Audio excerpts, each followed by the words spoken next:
જય માતાજી મિત્રો, શ્રી કિચનમાં આપનું હાર્દિક સ્વાગત છે। આજે આપણે બનાવશું ગલકાનું શાક।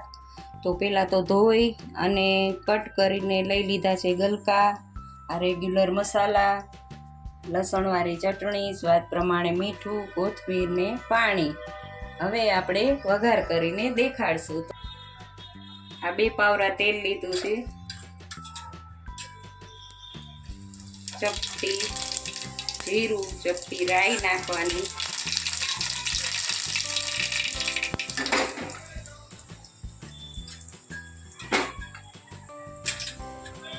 હિંગ નાખવાની, પછી આ ગલકા છે એને નાખી દેવાના।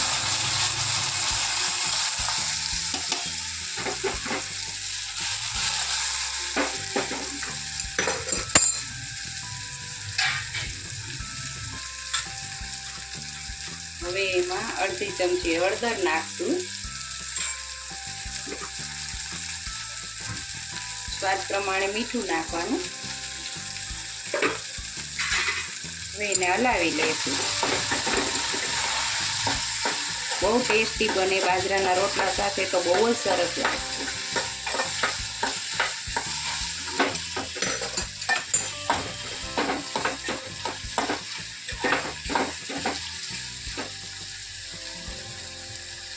થોડો ગેસ ફાસ્ટ કરી દેવાનો,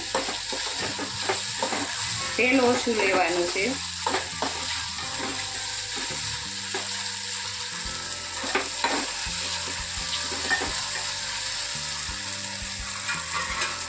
હવે આને 2 મિનિટ વરાળે ચડવા દેવાનું, પછી મસાલા કરશું।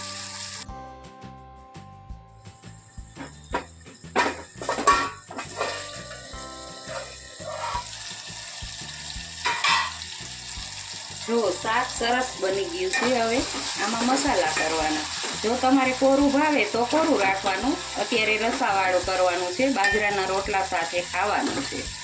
એટલે પહેલાં તો આ બધું તેલ આમ કરી લસણવાળી ચટણી નાખવાની છે। જો તમારે ફરાળમાં ખાવું હોય તો લસણવાળી ચટણી નહીં નાખવાની અને રાઈ નહીં નાખવાની, તો તમે ફરાળમાં પણ ખાઈ શકો। હવે મસાલો મિક્સ કરી દેવાનો।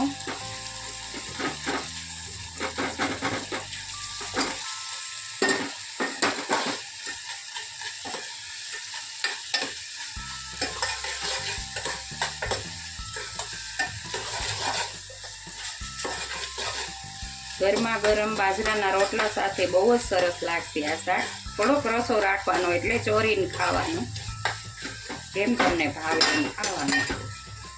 જો આ મિક્સ થઈ ગયું છે। હવે આપણે પાણી નાખશું અંદર, જેટલો તમારે રસો જોતો હોય એટલું નાખવાનું।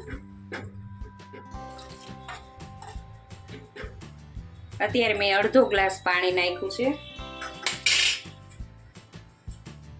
અડધી ચમચી ધાણા જીરું નાખવાના। હવે એને ચડવા દેવાનું, ચડી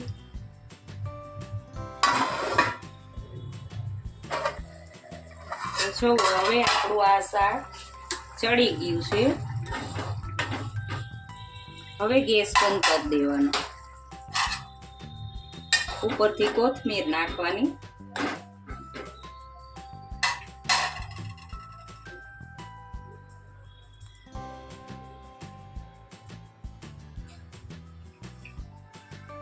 હવે આ શાક બનીને તૈયાર છે। જો તીખું સરસ બન્યું છે। જો તમને આ ગલકાનું શાક ગમ્યું હોય, મારો વિડીયો ગમ્યો હોય તો લાઈક, શેર ને સબસ્ક્રાઈબ કરવાનું ભૂલતા નહીં।